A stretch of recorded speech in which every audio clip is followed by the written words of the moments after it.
from the Crypt. How's it going, freaks? This episode of Tales from the Crypt is brought to you by the folks at thecryptocandle.com. So head over to thecryptocandle.com and pick up one of their candles. There's a chance you'll also be buying a whole Bitcoin for $45. You read that correctly, a whole Bitcoin for $45. How does it work, you ask? Well, 5,000 candles have been produced. Each candle has a token with a unique code embedded on it, buried in the wax. 53 of the 5,000 tokens, around 1%, are redeemable for a little bit of Bitcoin. 50 of the tokens are redeemable for 1% of a Bitcoin. 2 of the tokens have a half a Bitcoin on them, and 1 token among the 5,000 has a whole Bitcoin on it. What you do is you let the wax melt down to a certain extent, you take out the token, you go to thecryptocandle.com and see if your token is redeemable for a bit of Bitcoin. When you're at checkout, make sure you use the promo code CRYPT, that's CRYPT, to receive a 10% discount on your order. And hopefully you can thank Uncle Marty later for getting you some cheap Bitcoin. That's the promo code CRYPT, CRYPT, at thecryptocandle.com.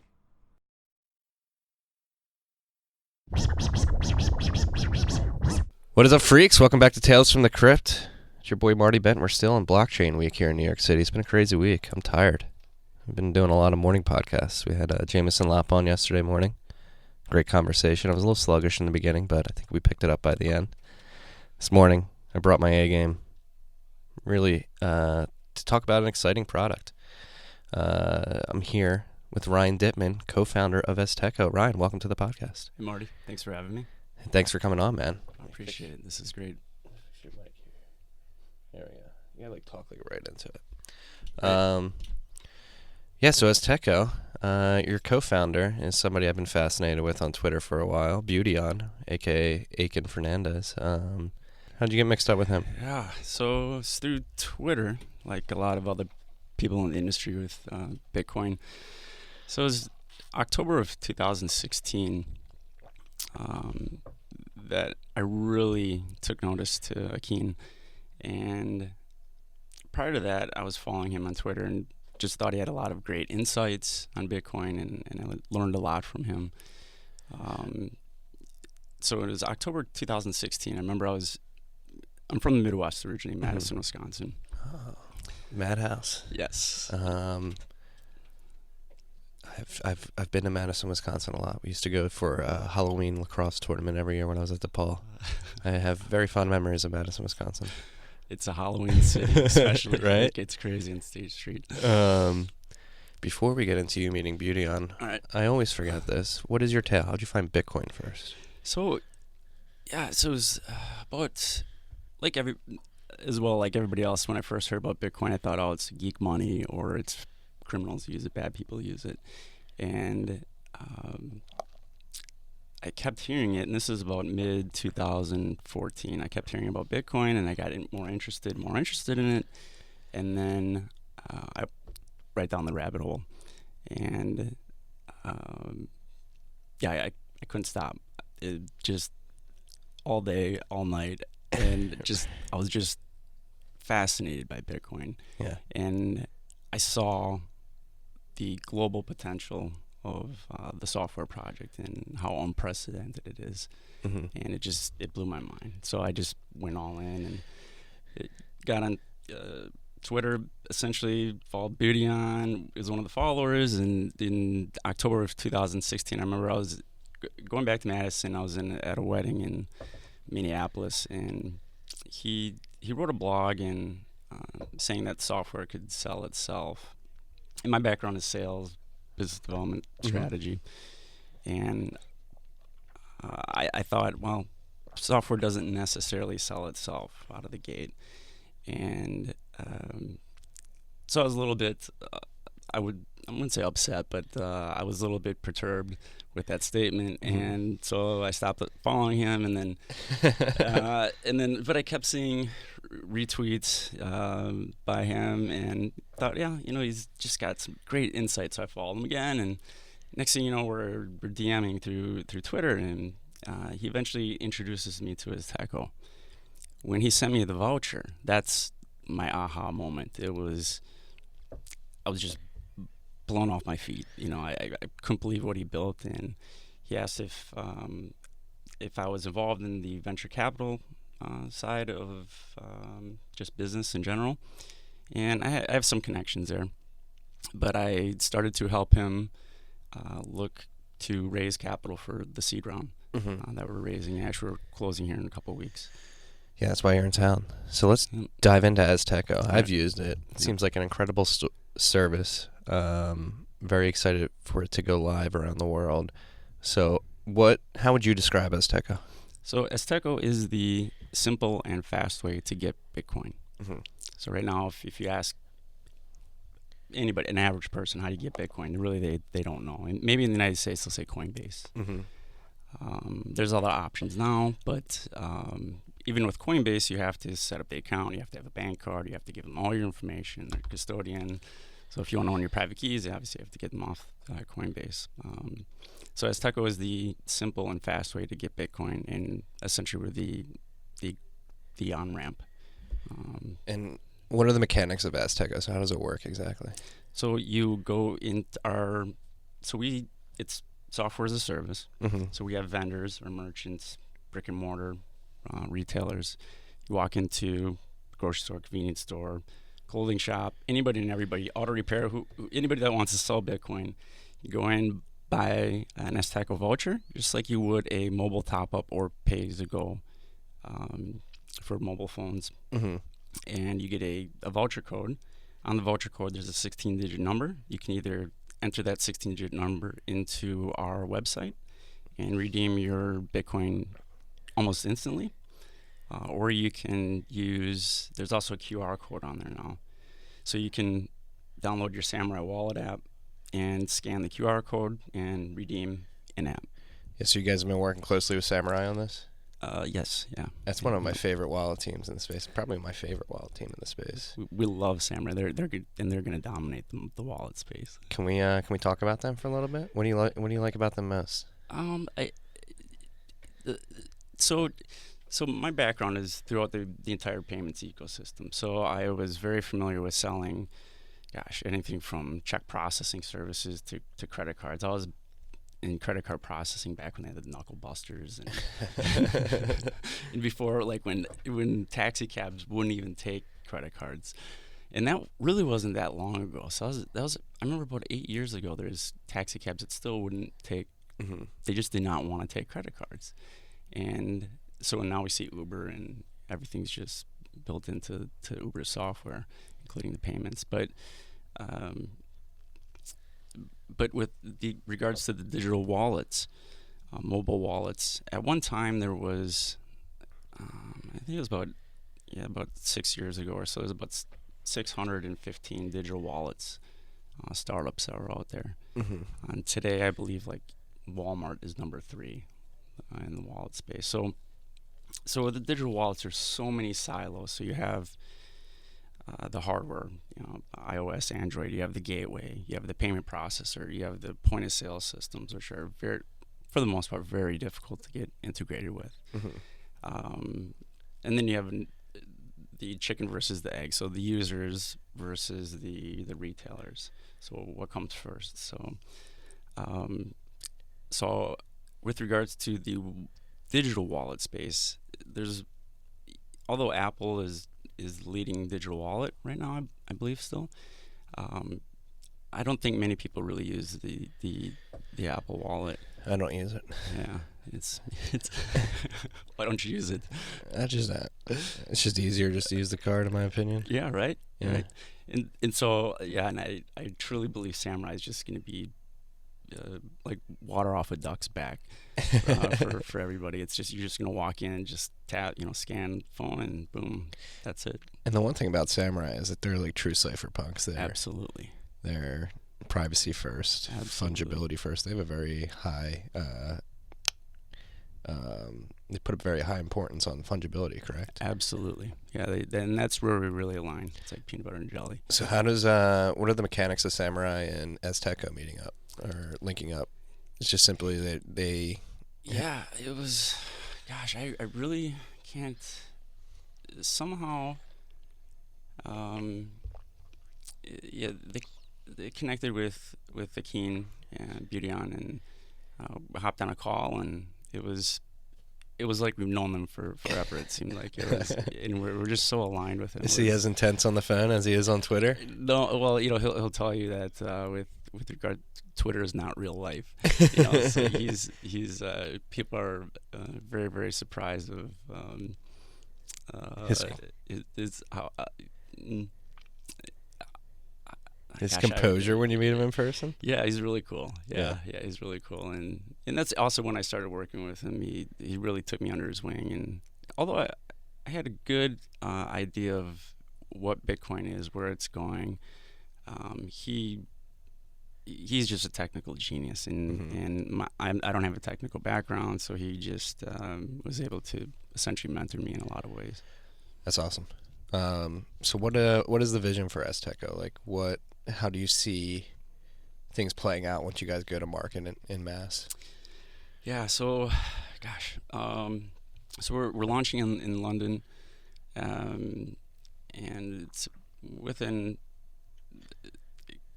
conservatively 4 weeks, but maybe 6 weeks. But so we're launching in London. It's a hub and spoke business model. Mm-hmm.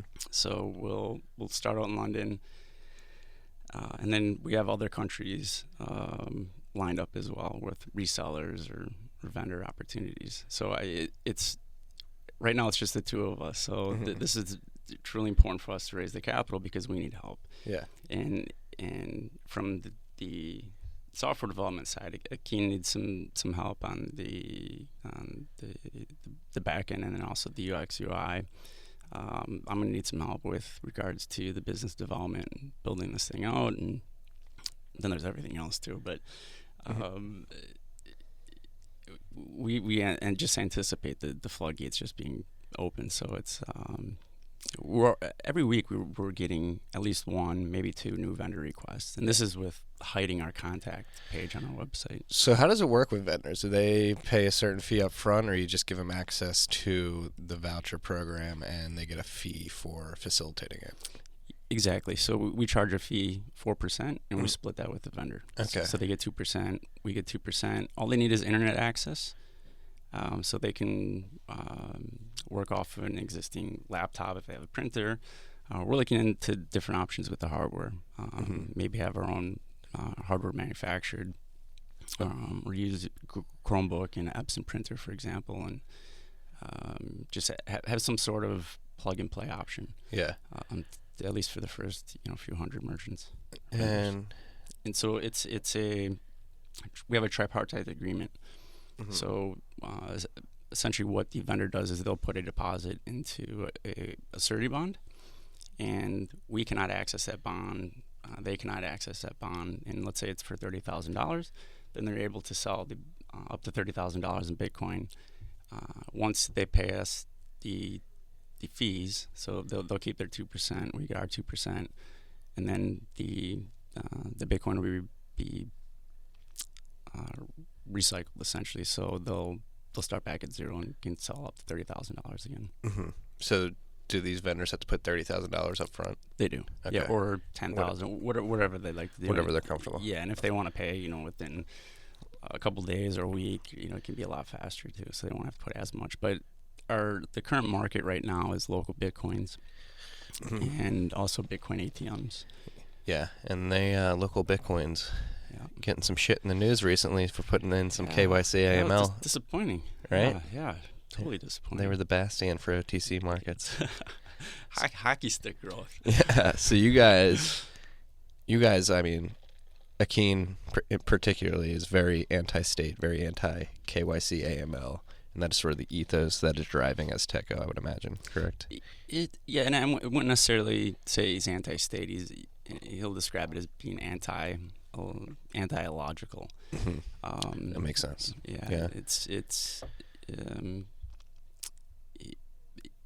Yeah. So it's not that we'll be following the AML laws.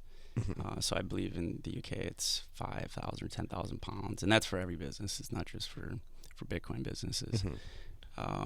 And then with regards to the KYC, we're not holding any consumer data, and that will vary from jurisdiction to jurisdiction as well, and that will be on the vendor. So if they need to, in Nicaragua, if they need to see an ID or something like that, that's on them. Yeah. No, and that's one thing I noticed right away. Like, I had an aha moment too when Akeem first sent me a voucher.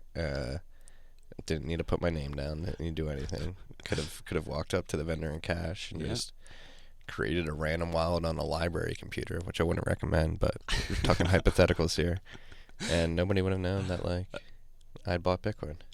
Absolutely, and it's that simple. In the U.S., it's so also the current market obviously in the U.S. is the exchanges, right? Mm-hmm. So there's this decentralized exchanges and the centralized exchanges. At the end of the day, we do not see many people even touching exchanges, but we in the long run. In the long run, but although BISC and HODL we're big fans of, and they're going to see enormous growth. And when we say not many people are going to be touching these exchanges, so the market that we're going after is folks who are unbanked, and then also you have this, the average person that just doesn't know how to get Bitcoin, and so they just walk into a store, buy Bitcoin, and they can either use that however they want, as far as holding some sort of equity in the new global e-commerce. Eventually, people will be using Bitcoin to buy things, to use it. Like right now, there's some cool sites out there like Purse.io, for example, where the escrow. Once Bitcoin gets in the hands of millions and then billions of people, then we're going to start to see hundreds of millions of applications flooded to the market. Yeah, it's just a matter of time. Yeah, it is. It's going to take patience and people like you building the on and off ramps. We're seeing some really exciting, cool startups that are going to be here pretty soon too. So, are you allowed to talk about any of them? No, I can't. But it's I can give you some names of people you might want to reach out to, and they can tell you. Because of Biryan Akin's presence on Twitter, so he is very well known, very well respected, and so a lot of people want to talk with him and run by their projects, see what he thinks, and he'll tell you what he thinks. So be ready for that if you want to get his opinion. Yeah. But we are seeing some fascinating, exciting projects out there, and they're simple, and they're very simple projects that just a lot of people are overlooking.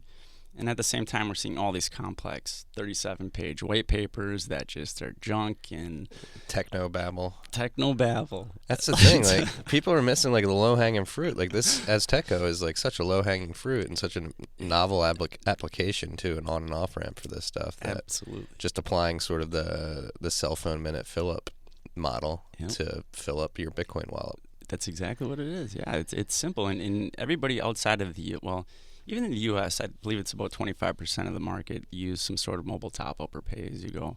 But outside of the U.S., this is what everybody does. It's massive. Let's talk about this market for a little bit. So people, Africa, Latin America, would you call them burner phones? Oh yeah, there's burner phones and the SIM cards, and but they just have a phone. They top it up for minutes every month. So here's $20, $40, $60. And they do this at like a local gas station, or corner shops in the UK specifically, for example, or there's places like Carphone Warehouse, which is kind of like a Best Buy mobile store in the UK. There's tons of these places, grocery stores. Everybody has it, so this is very familiar with people outside of the U.S. and for not only for the vendors but also for just the consumers. So this is going to be natural for them. Yeah, this is a user experience that people are used to. Absolutely. And so, what I'm trying to think like how to phrase this question.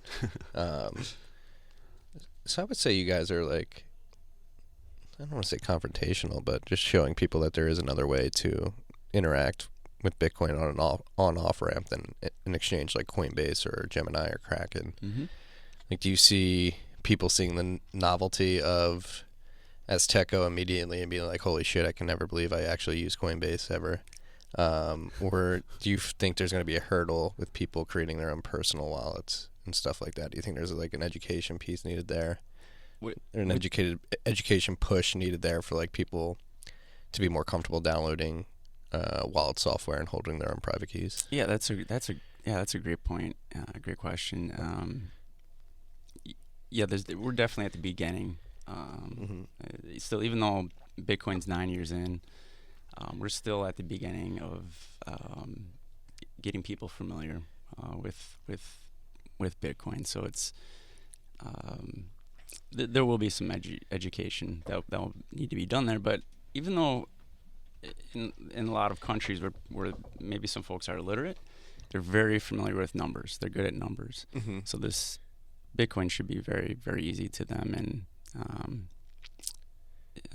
it'll be natural to them, I believe. And so with Samurai, it's so we'll be referring folks to Samurai, Open Dime as well. We love Open Dime. Huge fan of Open Dime. Yeah.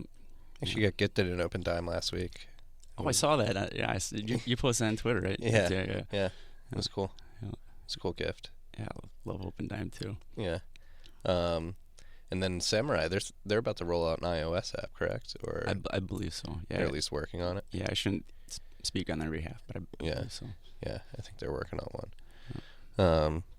But yeah, just going back to your question about Coinbase, Gemini, and if we're confrontational, we're just working with Bitcoin by its nature. Mm-hmm. So Bitcoin it's software. It's a database. It's in the United States. There's New York specifically.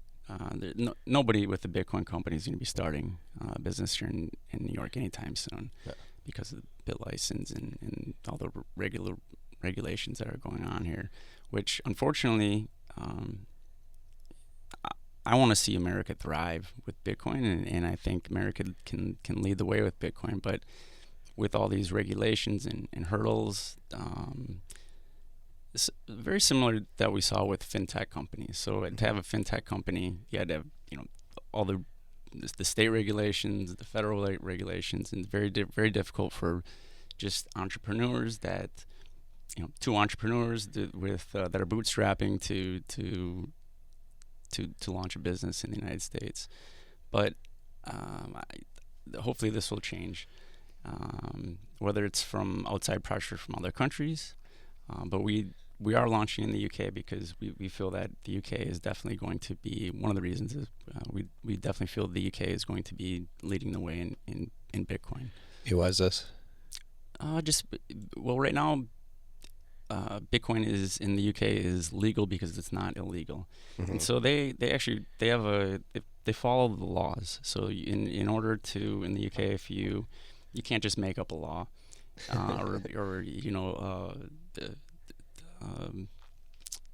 close somebody's bank accounts just because you don't like what their business is doing. So that you actually have to draft the law, debate the law, goes through the parliament. And then then the law is implemented, and that whole process takes about 8-9 months or so. And if we're following the laws, and if there's any laws that we need to follow, we will definitely follow them.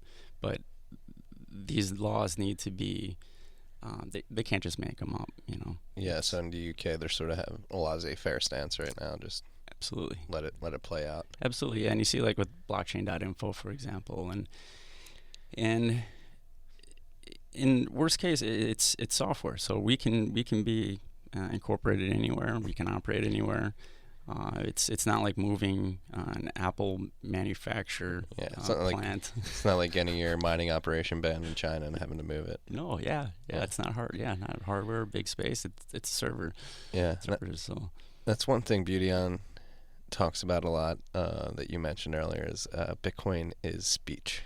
Yep, right. It's speech. It's just code in a GitHub repo. Zeros and ones. Right. Yeah. Can we dive into that a little bit? So what's it like? I mean, I think I understand his mentality, but let's describe it for the freaks out there.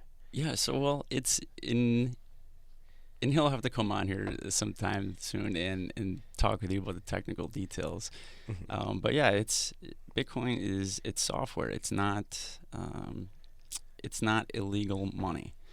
So like in the U.S., there's all these money transmitter licenses that companies need to have, at least for custodial purposes. I know right now in the U.S. they're also looking at not having those licenses for Lightning Network, for example, or for mining as well.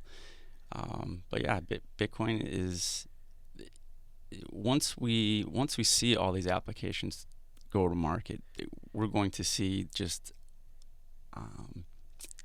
it's going to change everything. So it's not just transaction, between two people for trading huge amounts of volume on a hedge fund, or these are going to be for escrow, for, I mean, gosh, you name it, for buying news articles to read without all the ads, for buying a soda can, bus tickets, things like that, and it's gonna be used for everything. But there's a ton of applications that will be out there. Yeah, we're seeing this infrastructure get built out with Lightning Network. What do you think about Lightning? Still experimental.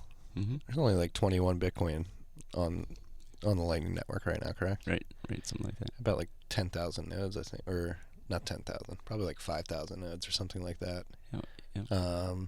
No, I think it's exciting. I'm not going to put any of my Bitcoin on Lightning Network yet, but no?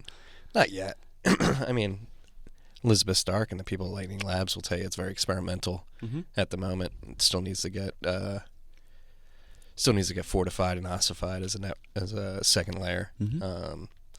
So just waiting for that to get built out. And that's something I preach here on this podcast is patience. Like, it's going to take time for the second layer to get built out. But I envision once it is built out that, yes, it'll enable insane things like the machine payable web. Right. Like, it's going to get to a point where maybe machines drive more of the economic activity on Bitcoin than humans in the future. I agree. That's a completely possible scenario. Yep, I agree. But yeah, I'm in the HODL mentality right now. HODL. I had a HODL versus HODL debate this week. Oh, you did? With who? With Crypto Ethan and Bitcoin sign guy. Believe it or not. Nice. The guy that held the sign behind Janet Yellen. Yep, I'm familiar. I was pretty convinced, or I was beaten in the debate. It's HODL. I got to start pronouncing it correctly. How are you beaten in the debate? It's just consensus was agreed upon, and the consensus is it's HODL. It's not HODL. It's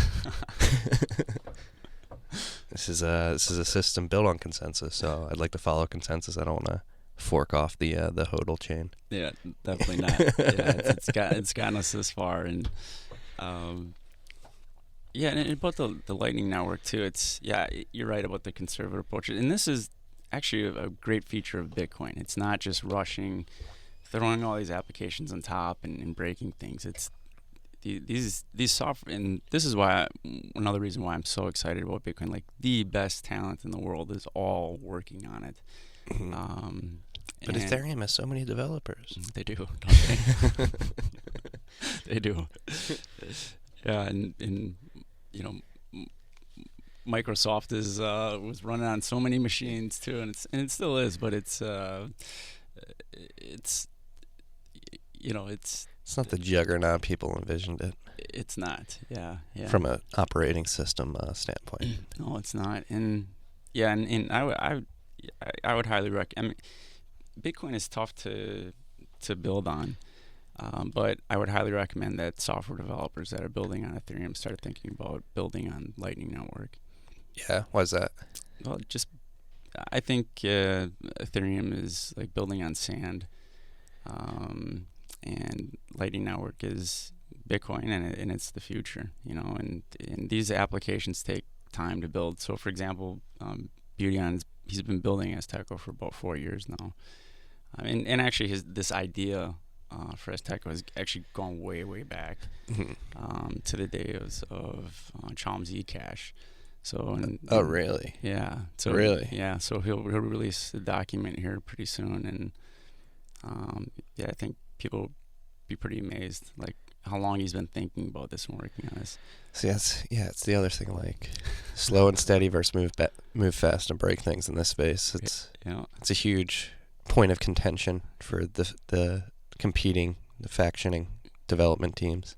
Yep. I'm a big slow and steady guy. Yep. It just makes the most sense, right? This is potentially the most important network that we'll ever create as humans. Absolutely. We should take our time with it. Yep, absolutely. And it's once in a 1,000-year opportunity too for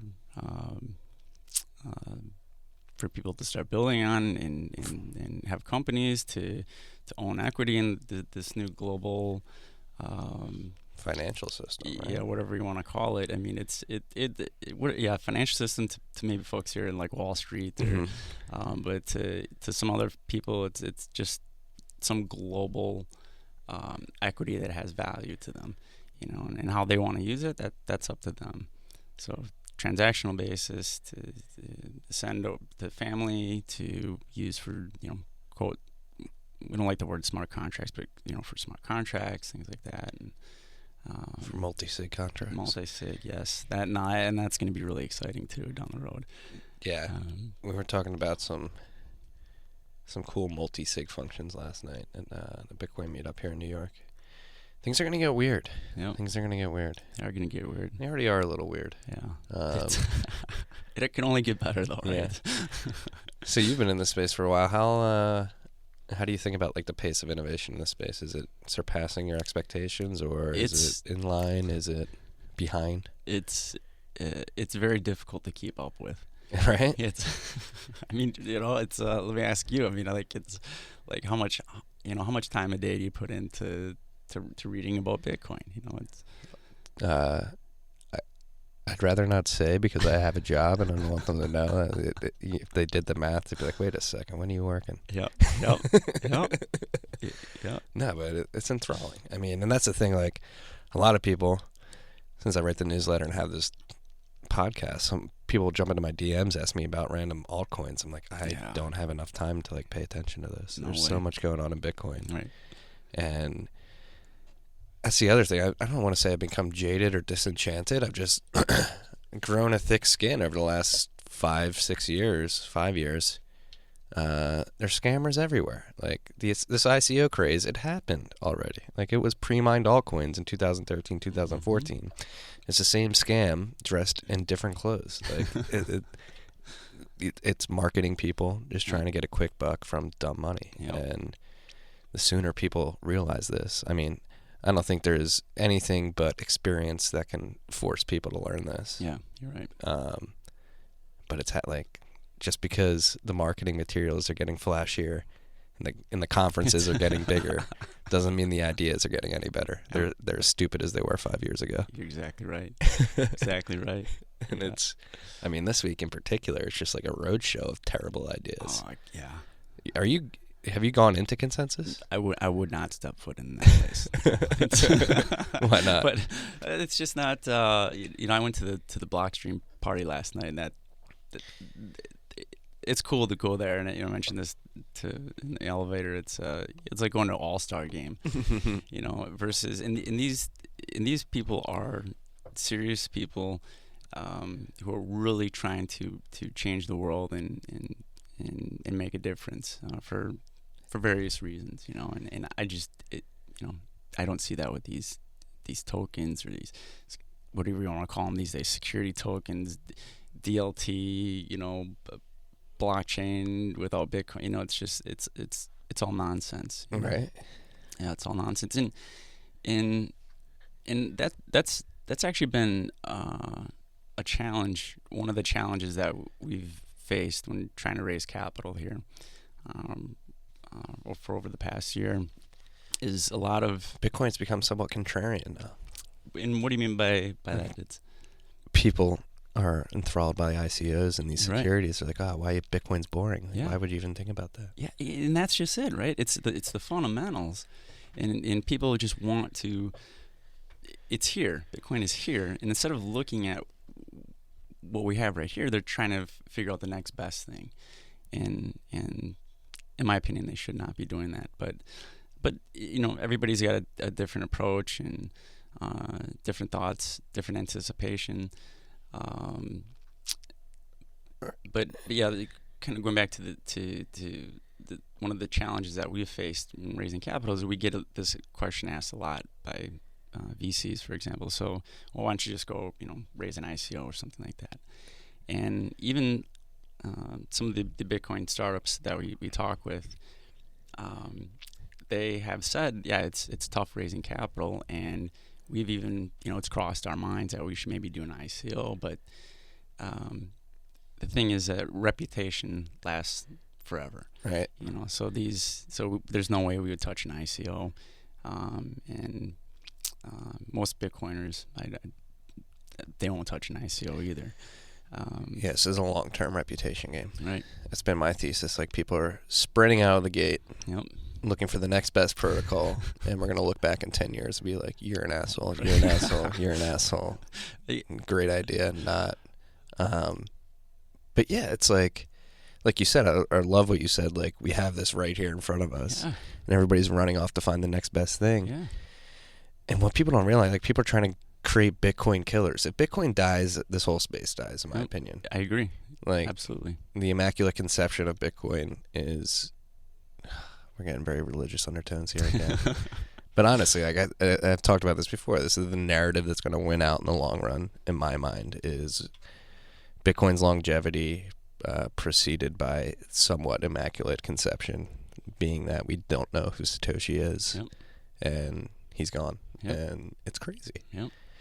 I don't think anybody's going to beat that narrative. There's no way. Especially none of these, like, crypto VC hedge funds, like, pumping capital into pre-sales. Like, it just doesn't. That's not the way value is created. No. Like, I've been getting in arguments with people over EOS. EOS has $5 billion raise. How do you deploy $5 billion to? Did they raise five? I didn't see that. $5 billion. Apparently, that's like nobody knows for certain. But that's like the number being thrown out there. It's billions of dollars. Wow. It's at least $3 billion. Wow. Potentially $5. And how the fuck do you deploy $5 billion of capital? You're like, we got a developer army. It's like, no, you can't just throw money at problems and expect them to get solved. No. If they would, we'd see the banks be all over the space then. Right. Yeah. And I mean, let's just use heuristics here of software projects that have taken the slow and steady approach, like Linux. Mm-hmm. Right. So Linux, like we were talking about Microsoft earlier, right? Like they paid a bunch of developers, they threw a bunch of money at development for their operating system. It's ass. It's one of the buggiest, leakiest operating systems. Like, don't ever use Windows if you have a Bitcoin wallet on your computer. But Linux was a decentralized operating system project. The developers put their head down for decades, and now Microsoft sort of put up a flag and said, all right, we're going to allow Linux to be run on Microsoft computers. Strange. It's a better operating system, right? But maybe we can use this as an example to, like, sort of pay attention to Bitcoin, and maybe Bitcoin will get overlooked because maybe Ethereum throws money at a bunch of developers, or ES throws money at a bunch of developers. People are like, oh my God, like, look at this. They're building shitty applications and that we can somewhat use, but they're shitty. We'll lose $100 million every few months. Yep.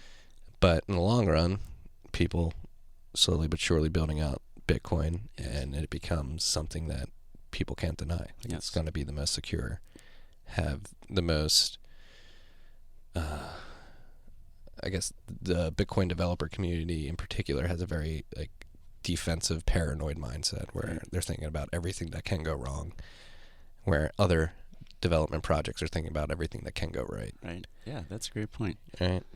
That's a great point. And yeah,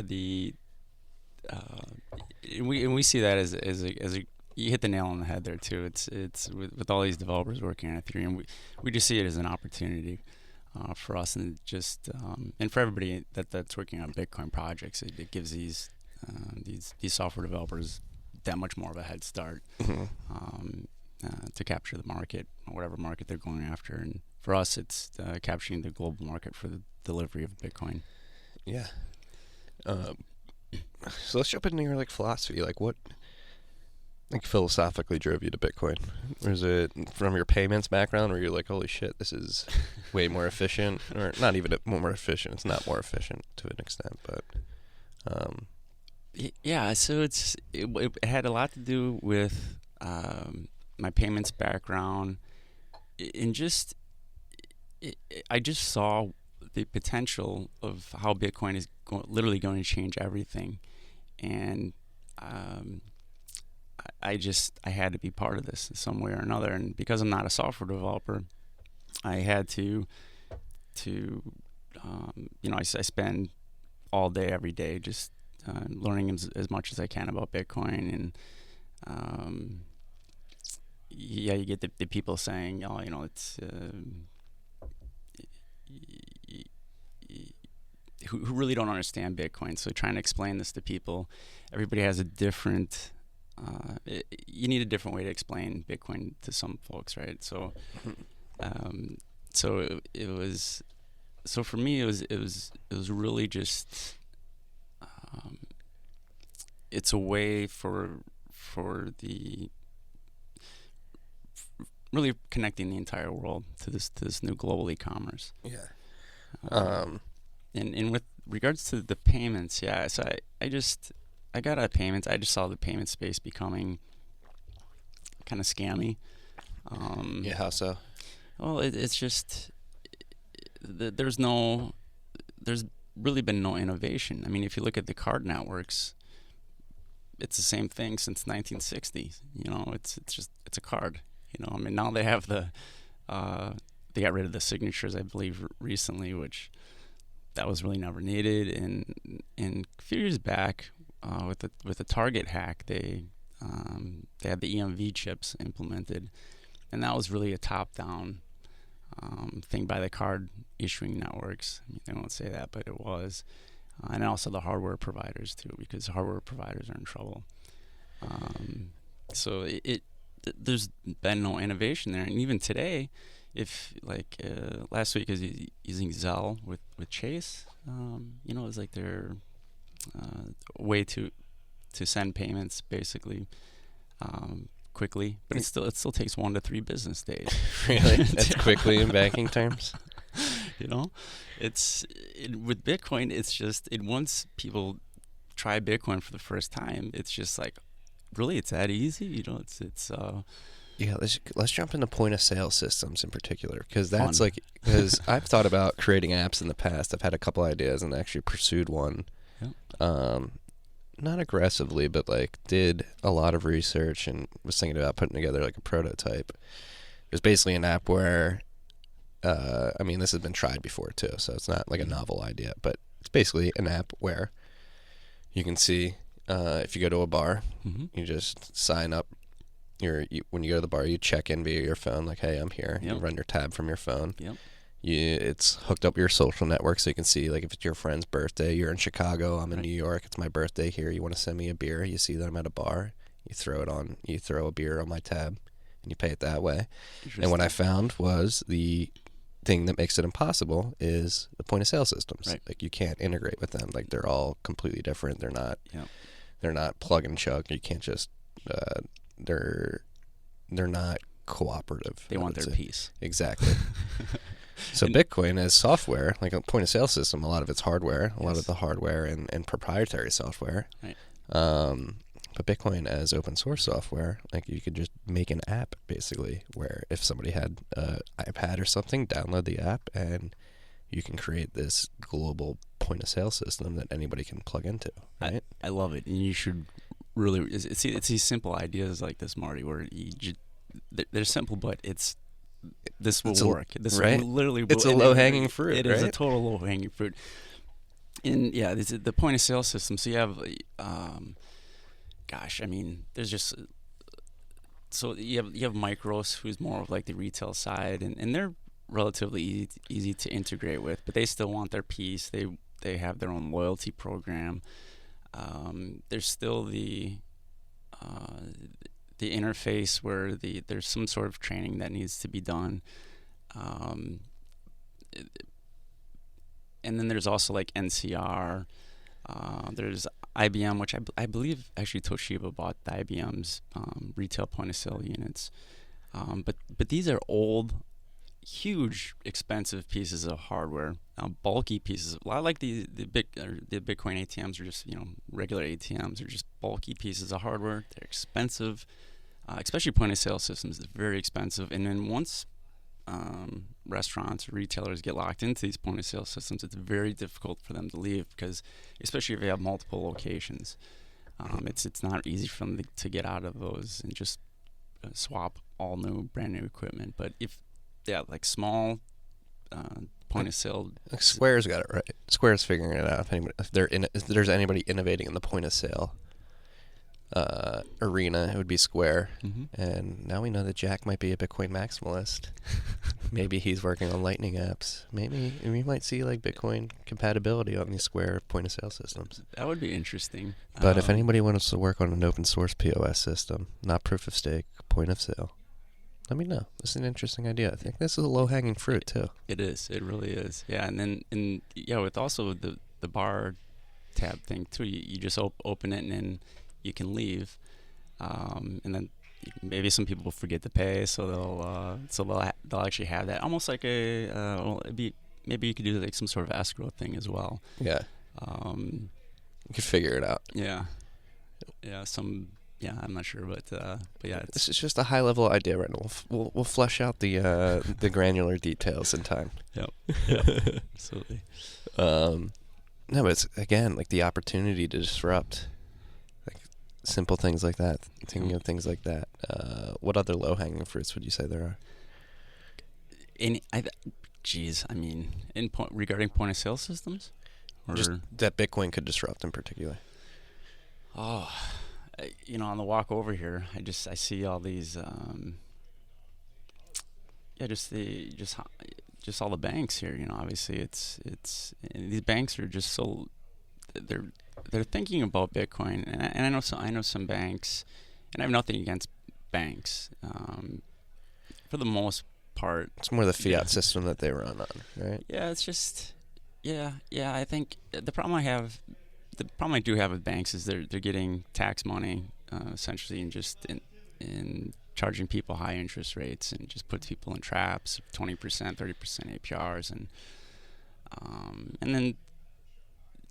Yeah, they played a different game. Yeah. But yeah, I mean, we're good. Okay. Yeah, we got it's loud in the Barstool office right now. I don't know what's going on out there. Willie Cologne screaming for some reason. But yeah, I think there's just any kind of business today can be replicated into Bitcoin businesses in the future. And kind of going back to the escrow, or quote smart contracts, for example. I mean, one idea that I really like is, for example, for let's say here in New York as well, you see a bunch of apartments. Well, people put deposits down for apartments rentals, right? And so you don't know if you're getting that money back. So let's say you put down $2,000. You don't know if you're getting it all back, part of it back. And then, so what applications can be built from this, for example, is that you can have a third-party arbitrator and maybe take a picture of videos of the apartment before you rent and then after you rent, and that arbitrator will decide whether the Bitcoin should be released or... Yeah, the arbitrator is the landlord who's looking to take your security deposit right now. Yeah, right? and these never go to small claims courts. No. Because it's too expensive. Yeah, exactly. The incentives are... The landlords are raping people three ways. Yeah. Like, it's crazy. New York City in particular, like the rent here is ridiculous. Yeah. What infuriates me in the New York rental market is the broker scam. So I don't know if you know this. I don't know the brokers. So in Chicago, yep. Let's go step at in Chicago. I felt like when we were looking for apartments, yep. We would go to a broker. They would take us around, look at apartments, and we would sign a lease. Yep. And all you had to put down a security deposit, maybe first month, last month, and that's it. Yep. And then the owner, or the landlord of that apartment complex, pays the broker a fee for filling the house. I see. Here in New York, it's completely ass backwards, and when you're going apartment hunting and you use a broker, you get the apartment, you sign the lease, you put a security deposit down first month, last month, and then you pay a broker's fee, which is many thousands of dollars. So the consumer is paying the broker to find an apartment for them. Really? Like the owner of the apartment is not paying the broker. Really? The tenants are. That's it's strange. completely ass backwards, right? And the very way fucking these strange. brokers work, they have no idea what they're selling. They like show up to a place for the first time, and all they do is open the door Oh, wow. and say, "Take a look," and they get $3,000 off the top. Wow. It's absurd. Wow. It's completely ass backwards, and I'm going to do something about it. You should. I've- That's it's an been- application right there. Right? New York City brokers. I have some friends that are. Mm-hmm. You're assholes. Forget about it. It's completely ass backwards. It makes no sense. It doesn't make any sense. But New York City can drive a rationality, you know? Like the people want to be here. How did this come about? Like, I don't know. I'm going to find out, though. yeah, I'm going to put an end to it. yeah, get it Because done. it's madness. It drives me crazy. Because I'm looking for a new apartment right now. It's just like, fuck. Yeah. I don't want to give this stupid broker $3,000. Are you dealing with the brokers right now, or you just? No, you try. Me and my wife try really hard to keep brokers out of it. So Yeah. you got to like work hard to Yeah. keep a broker out of it. You got to go like straight to the owner and be like, I'm not paying a fee. Like kind of like under the table stuff, huh? it's sort of under the table. You just cut out the middle. It's cutting out the middleman. Yeah. And that's like, you want to talk about like a parasitic middleman. It's New York City brokers. They just insert themselves. They don't care about you. Yeah. They don't know the apartments they're showing 95% of the time. And they just show up, open a door, and get a $3,000 cut from the tenant. That's Marty's rant for the day. Nice. Um, You mentioned Chicago, and yeah, so we talked about this when I first got here too. Yeah, so I used to live in Chicago, and what a great city! It's incredible city, most underrated city in the country, I would argue. I agree. Yeah, I agree. And I'd say, of course, I'm a little bit biased, but I'd say Madison's up there as well, and Madison's a beautiful city. San Diego too, maybe. Never been to San Diego. Oh, well, do you surf?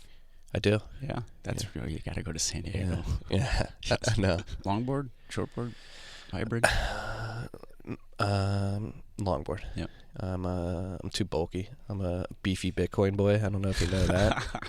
I don't know that. It's been a meme that's been propagated on this podcast Is it before.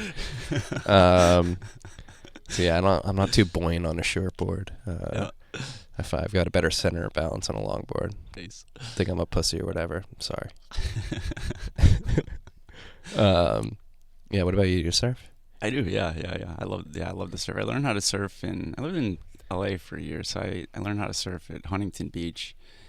And then I used to take trips to San Diego quite often. Mhm.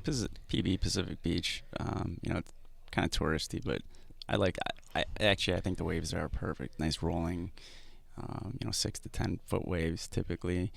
But right now I go surfing in San Francisco. I go surfing at Pacifica. So it's like a cove, but it's nice because there's rarely any rip tides. Mhm. There's great whites out there, but there's More looking for seals. or beefy surfers. So I will stay out of San Francisco's waters. Yeah, next time you're in San Francisco, man. Yeah, I'll take you out, dude. That'd be gotta wear a wetsuit and booties, the footies. But do you wear those out here? The booties or the hood? The hood? After October, you Yeah. gotta put it on. Yeah. I'm too much of a pussy. I don't surf after October. Not too much of a pussy. I don't have enough time to get down to Jersey. Like during the summers, I'll surf a lot, but I have wanted to make it a point to surf more in the off season. But yeah, like right now, the water in South Jersey is probably like 55 degrees, I would say, Fahrenheit, Oh wow, yeah. which isn't bad. I'll bear back That's that. not too bad. That's about San Francisco. Yeah. You don't use a wetsuit with that? Nah, it's like a Jersey hardo thing. Oh man. People That's awesome. People like the I mean, people will wear wetsuits, but a lot of people like to be a hardo and go bareback. Yeah. But it's funny though. I feel like a lot of surfers found like a lot of Bitcoin people, like Bitcoin attracts like a surfer vibe. Yeah. I feel like a lot of the people I've met. Pirate Beach Bum. Give a shout out to Pirate Beach Bum. Shout out Pirate Beach Bum. Yeah, he did an interview on Azteca, right? He did, yeah, and he's actually one of our. We go to him for some advising at times. He's. You should have him. You should have him in here sometime. He's super cool dude. I'll let him tell his story. He's a private guy, but yeah, I love PBB. He's very insightful. He's an entrepreneur. Yeah, he's been through this whole rigmarole for starting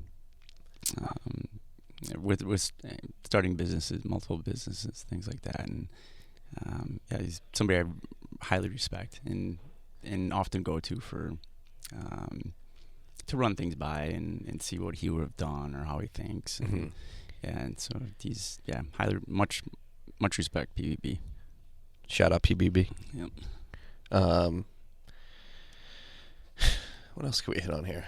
Is there anything in particular about Bitcoin that's going on right now you want to talk about?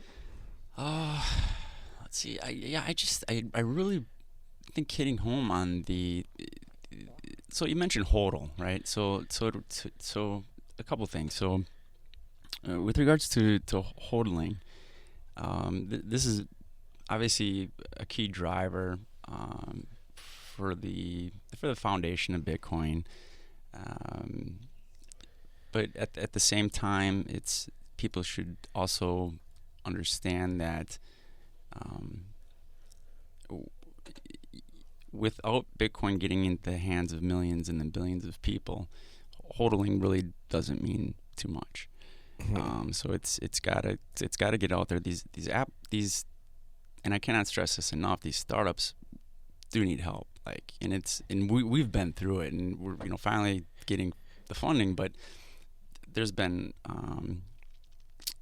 a lot of time that we've spent just chasing the VCs, for example, and I mean, maybe it was my approach was wrong. I actually should have started out targeting the angel investors, and but I think these Bitcoin startups are getting overlooked, and you mentioned Lightning, for example, right?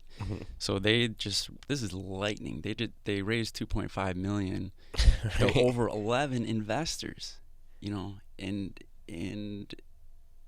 DCG was part of that, and I don't imagine any Bitcoin startup wanting to take money from DCG, so it's but this is this is Lightning, and they only raised 2.5, and they had to do it across 11 different investors. Yeah, was that like crazy. 100, 200 grand? Yeah. 210 grand a pop? Yeah. It's like, and then that same week, CryptoKitties raised $13 million. I was just going to say, yeah. And CryptoKitties skips, they were started, in November? They skip seed, go straight to 12, 13 million Series A. Priorities, people. Priorities. I think the startups in the Bitcoin ecosystem, they shouldn't even have to think about raising an ICO. So for those Bitcoin millionaires out there, and hedge funds, they should really start. I think hedge funds, these crypto hedge funds, are actually going to be disrupting VCs. Really? Yeah, absolutely. And these VCs don't see it come. I know. We're speaking of a ton of VCs, and I have much respect for VCs because they have to raise capital themselves, and we know some that are going through that right now. And I have friends who are venture capitalists, but they if they don't get into the Bitcoin game, they're going to miss out. And it's kind of like going back to the ICO thing of you see these people down the road, and Bitcoin is such a small space, and people do not forget things. And right, right, yeah. So people don't forget. Rep Creighton. It's such Jeff Garzik. Yeah. People don't forget. No, it's Brian Armstrong. yeah, it's Who else can we say? oh gosh, there's Dan Larimer. uh, There's a lot of scammers out there. there's a Bryce ton. Weiner. I'm gonna call you all out. It's there's just No, that's like one thing I harp on. Though. This is a long-term reputation game. I Yeah. think in the long run, the best mentality to have is a conservative mentality. yeah, you're right. Because if you go out there preaching that you're going to solve the world with a delegated proof of stake system, Yep. and it turns out to be completely ass, Mm-hmm. people are going to look at you and laugh. Turing complete. That was a red herring. That was a red herring. That was a red herring. The world computer. That's the other thing. I mean, we say this, like people don't forget, but do people forget? Like, because They do forget, a lot of and they're these, building on it. some people don't forget. All right, we're going to have to change that. Some people don't forget, Brett. In like the thing too, when I mentioned that like Ethereum's building on sand, let's not forget that the DAO, right? And we've seen it occasionally where there's been other hacks in Ethereum. I don't think that's gonna stop because it's like Hotel California. You can check out, but you can never leave. Right. So you never know if there's going to be another hack. Next week, 10 years from now, who knows? I bet there's a bunch of 0 days out there waiting to be exploited. I'm sure. Yeah. That's what happen when you create a programming language from scratch Yep. and deploy it within 2 years without heavy testing. We'll see, though. We'll see. We'll see. We'll see. We have these convictions. Then, like, you talk to people who are so convinced that Ethereum's going to happen. It's like, what information do you have that I don't? You know. Yep. Always be skeptical. You sound like a Bitcoin maximalist. I'm so toxic. Do you embrace that term, Bitcoin maximalism? Yeah. Yeah, I do too. I do too. Yeah, it's whatever. I'm trying to I'm trying to begin to stop antagonizing. You know, actually, that rant was pretty antagonizing, but It was. I just think in the long run, Bitcoin's going to win on its merit. Like this is an open source meritocracy. This whole space at the end of the day, and It's common sense. right? Why is it common sense? It's just the fundamentals. Bitcoin, the software project has been running for over Almost a decade. Yeah, it's for the most, never been hacked. There's never been any really. There's been a hiccup, but there's really never been any downtime, and this is literally unprecedented software project, and it's common sense because it's just many people don't understand the fundamentals Right. of this. And we're seeing it yesterday. Bitcoin Cash had a hard fork. I just flew in yesterday, so I missed a lot of the news. They had a yesterday. planned hard fork, May 15th. Bitcoin Cash did. Bitcoin Cash did, and it looks like I'm seeing here Ben Verrett is reporting on Twitter that Bitcoin ABC nodes that upgraded after yesterday's hard fork can't sync.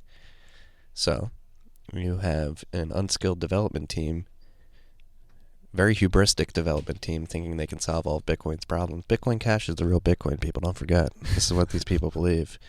They can't even They can't even coordinate a hard fork without having nodes drop off the network and make it impossible to sync. Interesting. There's so many externalities and small details that I believe the Bitcoin core process takes into consideration Right. that other software projects are not. That my money's on them. Yeah. Low and slow. Yep. It's gonna be a long time. It's gonna be a long road. Yep. But we're already a long way down the road, but it's only gonna get longer. Yeah, and that's another thing too. It's if one of the top Bitcoin core developers, God forbid something happens to them, there's still many other Bitcoin core developers that understand the project and will step up. On the other side of that, Ethereum, if also God forbid something happened to their leader over there, but if something happened there, I don't think that people can just step in and replace what he's doing. Yeah. So There's a lot of Vitalik worship. Yeah. Vitalik, if you're listening, I have a conversation with Vitalik like once a week on this podcast. Yeah. Is it with him or is it? I just speak into the abyss. He never listens. He never hears me. I'm sure he listens. I'm sure he listens. Vitalik, if you're listening, come stop by the studio. Let's talk. You've got a lot of stress on your shoulders for a 23-year-old. I can't imagine it. I have empathy for you. Yeah. Empathy, no, because I do not know what it's like to be in your shoes. Yeah. I have sympathy for you. Yeah. All right, Ryan, this has been a great conversation. Is there any parting notes or anything you want to talk about in particular before we get out of here? Let's see. No, I thank you very much for having me on, Marty. I really appreciate this. It's very cool. This is a fun conversation. Yeah, this is great. Where can people find out more about you and Azteco? Azteco, azte.co. And I'm on Twitter, Ryan Dippmann, Dippmann. Double P, double N. And my business partner, Beautyon, Beautyon_. On Twitter. Yeah. He will teach you some things on Twitter. Beautyon. Yeah. Absolutely. Yeah. And that's and in closing, it's he's got kind of going back to, I don't know if I skipped over that a little bit, but one of the things that really, really attracted me to his project and to him as a person is his anticipation for where all this is going, and he shares this with everybody. Mm-hmm. He's been pretty correct in his predictions, and that's just it, right? It's he looks at what's going on currently, and he's able to see into the future, and he puts it out there, and people should pay attention. They really can get business ideas from this, and sometimes like, maybe don't share too much information, but it's open source ideas, and it's great for Bitcoin and it's great for the development, and we're really excited for the future of Bitcoin and for Azteco, and just onboarding these millions and billions of people and capturing the global market. Well, good luck to you as you roll this out. I'm very excited for it. I think it's going to be a very successful company. Thank you very much. I think the UX that you guys have worked out is impeccable. It's very simple. Thank you. I'm Marty Bent. You can find me on Twitter at Marty Bent. If you like this podcast, subscribe, rate, review, tell your friends. Tell me you don't like it. Tell me you like it. Just let me know what you think. That's all for this week. Peace and love. All right. Ugh, that was fun. That was cool, man. Thank you.